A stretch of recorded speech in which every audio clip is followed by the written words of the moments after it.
제가 대학 졸업하고 했던 일이 토목 자재 영업이었잖아요. 제가 그 영업했던 일 잠깐 말씀드려보면, 이제 저희 자재가 들어가는 공사 현장이 어디인지를 알아야 될 거 아니에요. 그때는 이제 인터넷이 발달이 많이 안 돼가지고 매일 그 신문을 보는 것처럼 일간건설이라는 책자가 왔습니다. 그럼 그 안에 그 공사 현황이 다 들어있어요.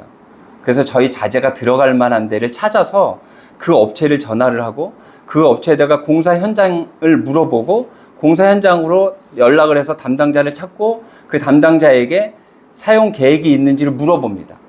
그 사용 계획이 있다고 하면 그 현장을 찾아가죠. 전국 곳곳을 다 찾아갑니다. 어디에 있든지, 제주도에 있든지, 부산에 있든지, 뭐 군산에 있든지. 근데 이 토목 현장은 외진데 많아요. 외진데 다리나 도로나 항만이나 이런 공사들을 하기 때문에 그런 현장들을 다 찾아다니는, 그러다 보니까 저희가 운행을 굉장히 많이 합니다. 제가 말씀드린 적 있죠. 제가 그 회사에서 아반떼 차를 받았었는데 5년 만에 제가 거의 한 30만 킬로를 뛰어서 차를 바꿔줬다고. 굉장히 많이 운전을 많이 합니다. 그렇게 많이 다녀요. 그럼 그때는 내비게이션이 없었어요. 지금은 어디 가려고 해도 걱정이 없죠. 그런데 그때는 그 차에 항상 이렇게 두꺼운 지도책이 있었습니다. 그리고 그때는 핸드폰도 없었어요. 그래서 공중전화로 물어보기도 하고요. 지나가는 사람들에게 가장 많이 물어봅니다. 지나가는 사람들에게 차를 세워놓고 어떻게 가야 되냐고 그렇게 물어봐요. 그런데 지금은 그렇지 않죠. 지금은 내비게이션이라는 게 있기 때문에 그것만 틀어놓고 가면 어느 곳이든지 다 갈 수 있어요. 제가 요즘 주중에 하는 일이 한 3일, 4일 정도 가면 굉장히 많이 가는 거예요. 거의 하루면, 이틀이면 끝나는 일들이기 때문에 여러 곳을 찾아갑니다. 그렇기 때문에 내비게이션이 없으면 찾아가기가 굉장히 어려워요. 또 요즘에는 있잖아요. 아파트를 가도 아파트 문이 여러 개 있는데 방문하는 사람들은 들어갈 수가 없습니다. 정해진 문 밖에 들어갈 수 없어요. 그래서 그 내비게이션이 없으면 애를 먹을 때가 많습니다. 근데 이 내비게이션이 너무 편한 게 자꾸만 진보해 가잖아요. 자꾸만 더 좋아진단 말이죠. 요즘에 보면 고속도로나 자동차 전용 도로를 가다가 이제 나가야 돼. 나들목에서 이제 나가야 됩니다. 들어가고 나가는 그 길목에서 이제 나가야 되는데 그게 많이 헷갈려요. 그래서 그것을 찾지 못해가 사고가 나는 경우들도 있고 다시 또 돌아와야 되는 경우들도 있고 어려움을 많이 겪죠. 근데 요즘에는 어떻습니까? 색깔로 칠해져 있어요. 파란색, 분홍색으로 칠해져 있어요. 근데 그것을 누가 발명을 했냐면 그 담당하는 공무원의 자녀가 발명을 했대요. 어린아이의 눈으로 보였나 봐요. 대단하죠? 그래서 우리는 그 색깔만 따라가면 나들목에서 나갈 수 있고 들어갈 수가 있어요. 그래서 굉장히 편하죠. 그 내비게이션의 어떤 그 영향이 굉장히 큽니다. 그래서 우리가 굉장히 편리하게 살아가죠. 오늘 말씀 안에서도요, 내비게이션의 역할을 하는 것이 있대요. 그것이 뭐냐면 율법이래요. 제가 오늘 읽었던 24절 말씀 한 번 더 읽어보도록 하겠습니다. 이같이 율법이 우리를 그리스도께로 인도하는 초등교사가 되어 우리로 하여금 믿음으로 말미암아 의롭다함을 얻게 하려 함이라. 율법이 어떻게 해요? 그리스도께로 인도하는 초등교사와 같대요. 초등교사는 어떤 사람을 얘기하냐면 이 헬라 시대 때는 있잖아요.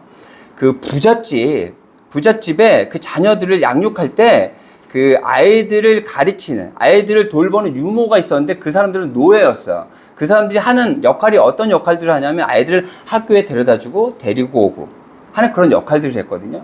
그러니까 율법이 어떤 역할을 하냐면 그리스도께로 인도하는 역할이 다라는 거예요. 유대인들은 율법을 믿고 율법을 지키면 구원을 얻는다고 생각했어요. 근데 지금 바울은 뭐라 그래요?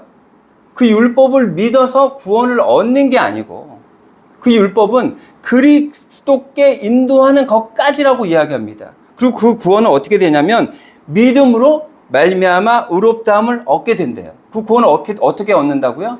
믿으면 얻을 수 있다라는 거예요. 근데 우리는 믿음하면 어디에 집중하냐면 우리가 어떻게 믿어야 하느냐에 집중해요. 제가 이제 저희 교회도 새신자들이 이제 왔어요. 이제 새신자 이제 교육을 해야 됩니다. 그래서 제가 이제 그 프로그램을 이제 진행을 해야 되니까 그 교재를 좀 보려고 그 기독교 백화점에 가서 서점에 가서 이제 봐서 그 책을 좀 사왔어요. 그 책을 읽는데 그 맨 앞에 그 내용이 있어요. 어떤 내용이냐면 이런 내용입니다. 강에 이제 물이 얼었어요. 이제 건너가야 됩니다. 근데 이 사람은 그걸 어떻게 건너가야 될지에 대해서 고민을 하는데 두 가지 방법을 선택해요. 하나는 뭐냐면 빨리 뛰어갑니다. 그래서 그 하중이 한 번에 전달이 되지 않도록. 그래서 빨리 건너가려고 해요. 또 한 방법은 이게 잘 얼었는지 안 얼었는지 이제 눌러보며 확인하면서 천천히 걸어갑니다. 어떤 방법이 더 좋을까요? 상황에 따라서 또 다르겠죠. 근데 그 책자에서 뭐라고 얘기하냐면 그 방법이 중요한 게 아니라 그 강이 완전하게 통과할 수 있도록 그렇게 잘 얼었는지 안 얼었는지 그게 중요하다는 거예요. 오늘 말씀의 제목이 우리가 중요하게 여겨야 될 게 뭐냐면 믿음의 대상이라는 거예요. 우리가 무엇을 믿을지, 누구를 믿을지가 중요한 거지 우리가 어떻게 믿어야 될지 그것보다 더 중요한 것은 믿음의 대상이라는 거죠. 우리가 어떻게 믿어야 되는 것도 중요하긴 하지만 그것보다 더 중요한 건 우리가 믿는 그 분은 우리가 그 강을 건너는데 전혀 문제 없겠고 우리를 지켜주시는 그런 분이다라는 것을 먼저 정확히 믿어야 한다는 거예요. 제가 친하게 지내는 분들 중에 제가 정말 사랑하는 분들이 이제 여러 분 계시지만 그 중에 한 분이 저랑 같이 군 생활했던 제 바로 위 고참, 저보다 3개월 빨리 군대 왔던, 저보다 나이로는 1살 더 많아요. 그런데 군대에서는 바로 위 고참이 무섭습니다. 바로 위 고참. 근데 그분은 저를 한 번도 혼내거나 탓한 적이 한 번도 없어요. 저를 굉장히 좋아하고 사랑한다는 게 느껴져요. 제가 한번 큰 실수를 했다고 예전에 한번 말씀드렸던 적이 있어요. 근무도 나가지 못하고. 그런데도 그분은 바로 위에 고참에게 불려가서 굉장히 큰 고난을 당했죠. 50대를 맞았다는데 그 겨울에. 얼마나 아팠겠어요. 그런데 저에게 와서는 저를 한 대도 때리지 않았어요. 그렇게 저를 굉장히 좀 뭐랄까 저를 좋아했다고 해야 될까요? 저한테는 하여튼간 한 번도 저에게 나무라거나 저에게 흠을 잡거나 문제가 있다고 이야기한 적 한 번도 없는 그런 사람이에요. 그래서 그 분하고는 하여튼 잘 지냈죠. 잘 지냈고. 그리고, 그분이 이제 얼마 전에 또 인지에 또 세컨하우스가 있다고 해서 제가 다녀왔다고 말씀드렸잖아요. 이제 그분 세컨하우스거든요. 근데 이제 그때 갔을 때 그분이 저한테 그런 이야기를 하는 거예요. 이제는 성당을 가든지 교회를 가든지 믿음을 좀 가져야 할 것 같아. 이런 얘기를 딱 하는 거예요. 근데 그 사람은 어떤 사람이냐면 되게 강한 사람이에요. 저도 어디 가서 누구한테 지지 않거든요. 웬만해서 운동도 그렇고 어떤 뭐 성격적인 그런 부분들도 그렇고 지기 굉장히 싫어하는 스타일이에요. 그래서 누구한테 거의 져본 적이 없어요. 군대에서도 제가 굉장히 어떤 그 가정의 어떤 불안한 어려움 때문에 굉장히 열등한 마음이 있다가 군대 가서 보니까 제가 누구한테 뒤지지 않는 거예요. 누구보다도 잘해요, 제가. 그래서 군대 가서 굉장히 큰 자신감을 얻고 왔다 제가 말씀드렸던 적이 있는 것 같은데, 근데 그분은 저보다도 더 잘해요. 제가 다른 사람은 다 이겼는데 그 사람을 이기지 못했어요. 제가 씨름에서도 다른 사람을 다 이겼거든요. 근데 씨름에서 그 사람을 못 이겼어요. 그 사람도 저를 쉽게 못 이기죠. 근데 쉽게 못 이겼어요. 굉장히 강한 사람이에요. 그리고 세상에 나와서 이제 제대하고 세상에 나와서도 그 삼촌 밑에서 노량진에서 일을 배웁니다. 그리고 그 일을 통해서 사업을 해요. 그래서 그 노량진에서 그 오랫동안 크게 사업을 하면서 그 물질적으로도 풍요하게 살죠. 그래서 우리가 만나면 그 선배의 집으로 갑니다. 그 집이 안양에 있는데 집이 굉장히 큽니다. 그래서 그 집에 가면 우리를 대접하는데 어떻게 대접하냐면 굉장히 고급 음식을 가지고 대접을 해요. 또 복을 팔고 이러다 보니까 복회 뭐 이런 것들 있잖아요. 먹어보지 못했던 그 졸복이라고 있습니다. 그 졸복 튀김을 해주면 굉장히 맛있습니다. 저희는 그 젊었을 때 그걸 굉장히 많이 먹었는데 요즘에는 그 졸복이 안 나온대요. 그래서 저희는 복 새끼를 튀겨주는 건 줄 알았어요. 근데 아니에요. 그렇게 작은 복이 있답니다. 요만한 복이 있는데 그걸 튀겨주면 얼마나 맛있는지 몰라요. 그래서 그 집에 가면 정말 먹어보지 못했던 것들을 정말 배부르게 먹고 오는 그렇게 도움을 받았던 그런. 그러니까 보면 그 사람은 어떤 물질적인 것도 그렇고 어떤 건강적인 것도 그렇고 하여튼 많은 것으로 부족함이 없이 살았던 사람 같아요. 근데 왜 갑자기 그 사람이 저에게 이제는 믿음을 좀 가져야 할 것 같아. 이제 교회를 가든지 성당을 가든지, 그때 제 아내가 옆에서 교회 갈 거면 저희 교회 오셔야 됩니다. 이렇게 안양이라서 멀긴 한데 그렇게 얘기를 하더라고요. 근데 그분이 왜 믿음을 가져야겠다고 왜 생각했을까요? 한결 같을 것 같았지만 시간이 지나고 나이가 먹다 보니 자신의 한계를 느끼기 시작했던 거겠죠. 저는 잘 몰라요.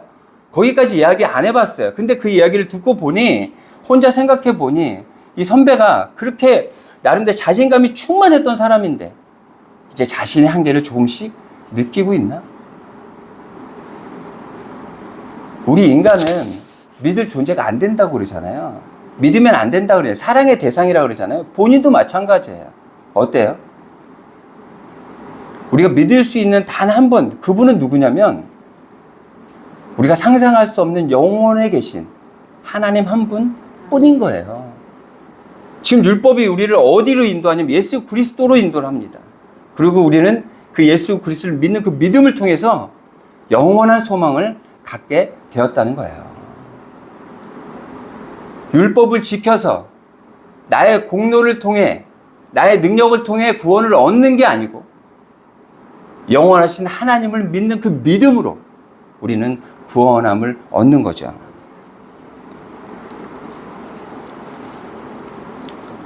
그 믿는 자들이 어떠해야 하는지 성경 계속해서 말씀하고 있는데 27절입니다. 27절 한번 같이 한번 읽어볼까요? 시작. 누구든지 그리스도와 함께 위하여 세례를 받은 자는 그리스도로 옷 입었느니라. 그리스도로 옷을 입어야 된대요. 이 옷 입는다라는 게 무엇일까요? 성경에서는요, 옷은 영적인 변화와 새로운 삶의 방식을 의미한다 그래요. 영적인 변화가 있어야 한다는 거예요. 예전의 모습을 버리고 새로운 모습이 되어야 한다라고 합니다. 이 옷에 대해서 제가 설명을 잠깐 드려볼게요. 요셉의 이야기로 말씀드려볼게요. 요셉이 세 가지의 옷을 입었었다 그래요. 첫 번째 옷은 채색 옷이었거든요. 그 옷은 어떠한 옷이냐면, 야곱은 아들 12를 낳습니다. 마지막에 자기가 제일 사랑하는 라헬 아내가 여러 명이었어요. 부러워하시면 안 됩니다. 아내가 4명이었는데 그 중에서 가장 사랑하는 라헬로부터 태어난 아들이 요셉이었어요. 그 요셉을 가장 사랑합니다. 막내 아들이었기도 하고 가장 사랑해요. 그래서 다른 아들에게는 입히지 않았던 가장 좋은 옷을, 채색 옷을 입혀요. 그러니까 이 아이가 목이 막 세워집니다. 어깨가 내려가지 않아요. 그러면서 형들이 어떤 잘못된 그런 모습들을 아버지에게 고자질합니다. 그리고 꿈을 꾸었다라고 그러고 이렇게 이야기해요. 내가 묶은 볕단은 서 있고 형들이 묶은 볕단이 나에게 절을 하는 꿈을 꿨어요. 그랬더니 형들이 물어요. 그럼 네가 우리의 왕이 될 거야? 그때부터 시기 질투의 대상이 되어버린 거죠. 그리고 또 이렇게 이야기합니다. 하루는 꿈을 꾸었더니 해와 달이, 그리고 별 11개, 11개는 형들이거든요. 별 11개. 해와 달은 아버지 어머니예요. 나에게 절을 하더이다 라고 이야기합니다. 형들에게 아주 이제 미움받을 이야기만 하는 거죠.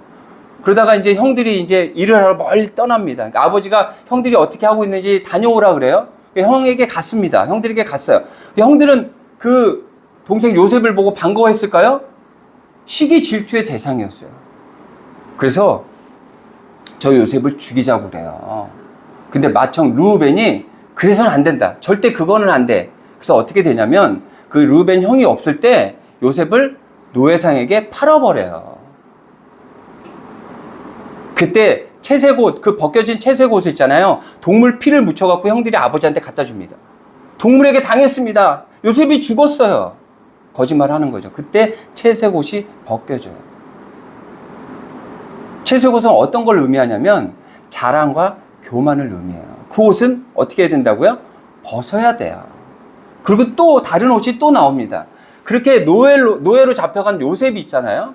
보디발이라는 한 큰 관리인의 집에 들어가게 됩니다. 노예로 들어가는데 이 요셉이 너무 신실하고 성실한 거예요. 거기서 인정을 받고 모든 권한을 받게 됩니다. 그래서 그 총무로 그 집안의 모든 일들을 다 감당하게 돼요. 그런데 그 요셉이 젊고 잘생겼었나 봐요. 보디발의 그 아내가 흑심을 품습니다. 그런데 요셉은 하나님의 사람이잖아요. 멀리하죠. 그런데 어느 날 이제 둘밖에 없을 때가 있었던 거예요. 보디발의 아내가 요셉의 옷자락을 붙잡고 정욕을 품은 그 눈빛으로 요셉을 바라봅니다. 요셉은 어떻게 해요? 그 옷을 뿌리칠 수 없으니까 옷을 벗어놓고 도망가 버립니다. 그 보디발의 아내는 그 옷 있잖아요. 벗고 간 그 옷을 가지고 그 요셉이 나를 범하려 하였다라고 그렇게 이야기해요. 그때 벗겨진 옷이 정욕의 옷이라 그래요. 욕심의 옷. 하나님께서 우리에게 이 세상을 주시면서 뭐라 그래요? 다스리고 충만하라고 하셨잖아요. 그런데 지금 이 세상은 어떻게 변화가고 있습니까? 인간의 욕심 때문에 점점 죽어가고 있죠. 언제 이 지구에 큰 문제가 생길지 모른단 말이에요. 그 욕심 때문에 우리가 문제가 아니라 우리의 자녀, 그 자손들이 문제가 될 수 있다라는 거예요. 뭘 벗어야 된다고요? 정욕의 옷을 벗어야 한다.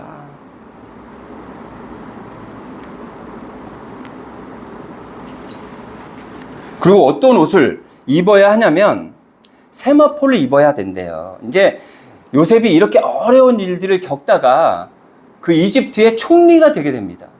그때 그 이집트의 바로가 그에게 옷을 입혀주는데 어떤 옷을 입혀줬냐면 세마포 옷을 입혀줬다 그래요. 제가 한번 읽어볼게요. 창세기 41장 42절인데요. 제가 한번 읽어볼게요. 자기의 인장 반지를 빼어 요셉의 손에 끼우고 그에게 세마포 옷을 입히고 금 사슬을 목에 걸고 이렇게 이야기합니다. 세마포 옷을 입혀줬다고 하는데 이 옷을 설명하는 말씀이 또 있어요. 한번 찾아볼까요? 요한계시록 19장 8절입니다.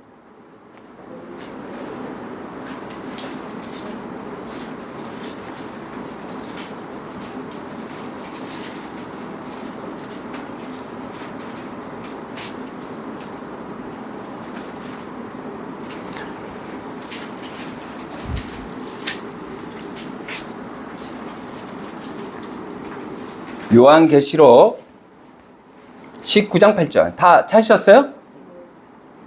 찾으시면 같이 한번 읽어볼까요? 시작. 그에게 빛나고 깨끗한 세마포 옷을 입도록 허락하셨으니 이 세마포 옷은 성도들의 옳은 행실이로다.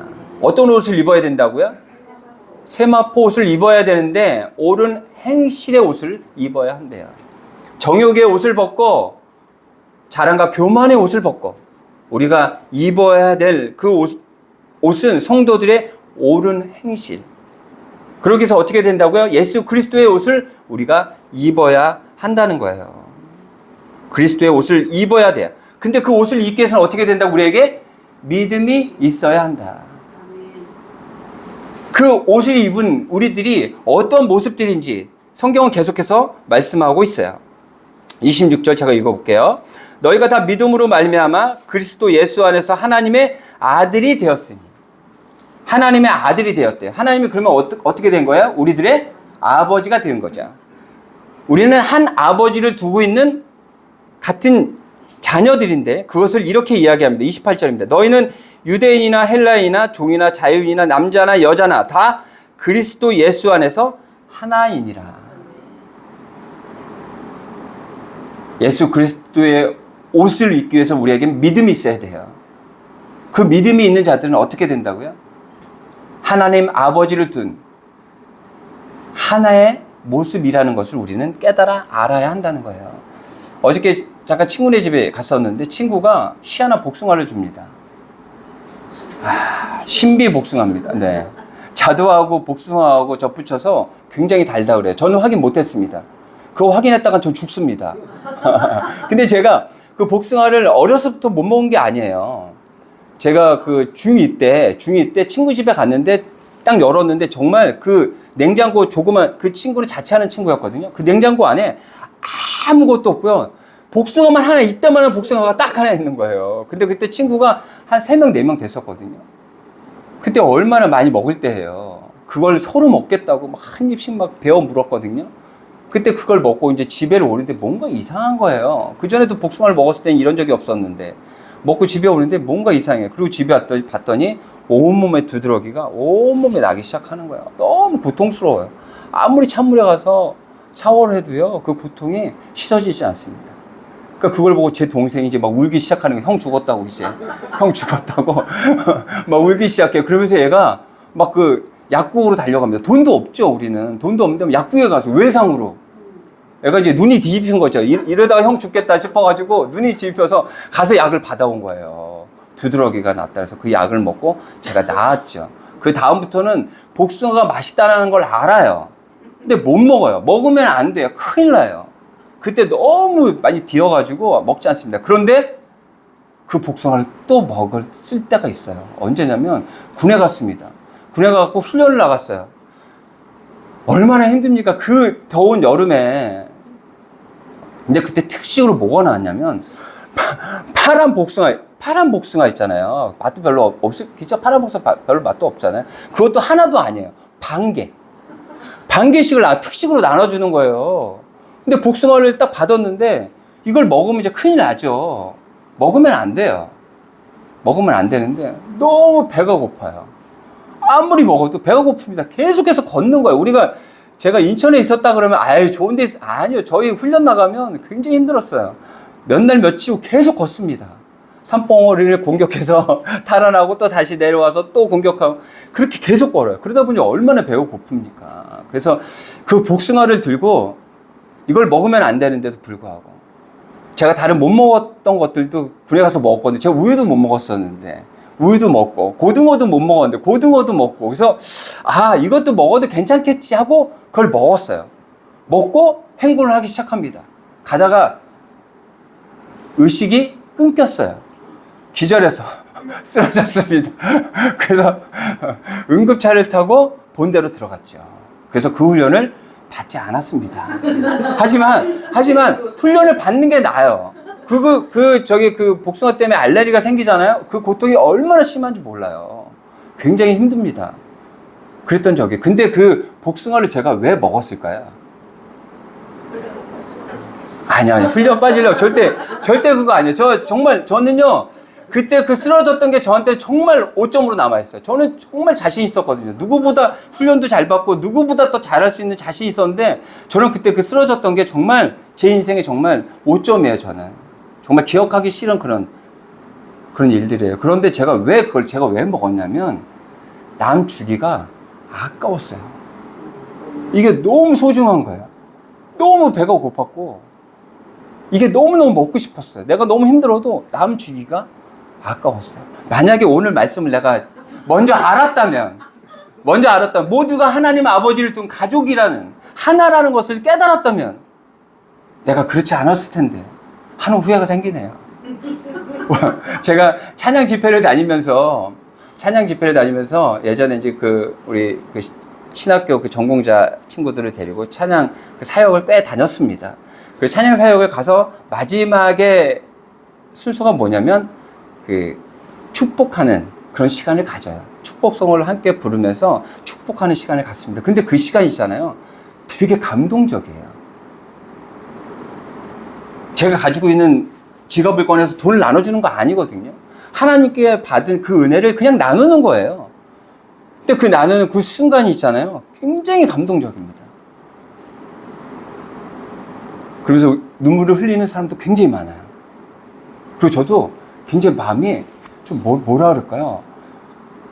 하여튼 저도 굉장히 큰 감동을 받아요. 그래서 저는 좀 약간 이상했어요. 왜 이 축복송을 부르는 축복을 나누는 이 시간이 왜 이렇게 감동적이지? 명확히 알았어요. 왜 그러냐면 우리는 하나이기 때문에 그래요. 하나님 아버지를 둔 우리는 모두 가족이기 때문에 그들에게 우리가 뭔가를 나눠줄 때 그냥 큰 기쁨이 있었다라는 것을 깨닫게 됐어요.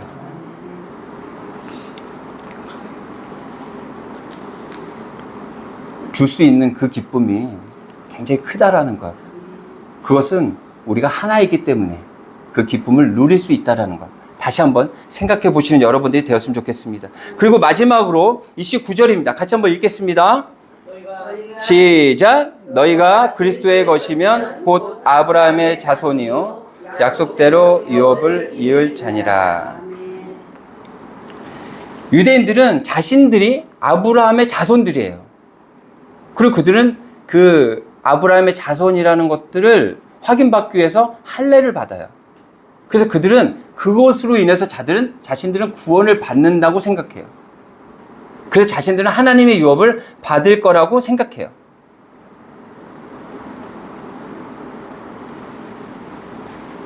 근데 그게 아니에요. 예수 그리스도가 우리의 구주라는 것을 인정하는 자들, 예수 그리스도를 믿는 자들, 그들이 아브라함의 자손이라는 거예요. 왜 마지막에 또 바울은 이 이야기를 왜 했을까요? 계속했던 이야기를 마지막에 또 합니다. 우리 공부할 때도 복습이 중요하다고 그랬죠? 이 중요한 이야기를 또 하고 있는 거예요. 우리가 이렇게 와서 예배하지만 마음속에 하나님에 대한 마음이 없다면, 내 마음이 열리지 않아서 하나님을 만나지 못한다면 이 예배는 의미 없는 예배예요. 저 오늘 와서 예배했죠? 도장 찍었죠? 와서 밥 먹었으니까 예배 다 드린 거잖아요. 아니요. 마음의 문이 열려야 돼요. 그리고 하나님께서 내미는 그 손을 내가 붙들어야 돼요. 그리고 예수 그리스도를 믿어야 돼요. 그 믿음을 통해서 우리는 구원함을 얻을 수 있는 거예요. 나의 공로가 아니라, 나의 능력이 아니라 하나님께서 주시는 그 은혜로 우리는 구원함을 받는 거예요. 그 은혜를 우리는 축복을 통해 나누는 거예요. 그때 하나님께서 허락하신 그 은혜가 너무 감동되어서 눈물을 흘리고 기쁨을 누릴 수 있는 거예요. 우리는 아브라함의 자손이에요. 그래서 하나님께서 허락하신 그 유업을 우리는 받을 수 있는 거예요. 그래서 우리는 영원한 소망을 가지고 살아갈 수 있는 거예요. 그 소망을 가지고 감사함으로, 기쁨으로 그 은혜를 누리는 여러분들이 되시기를 바랍니다. 네.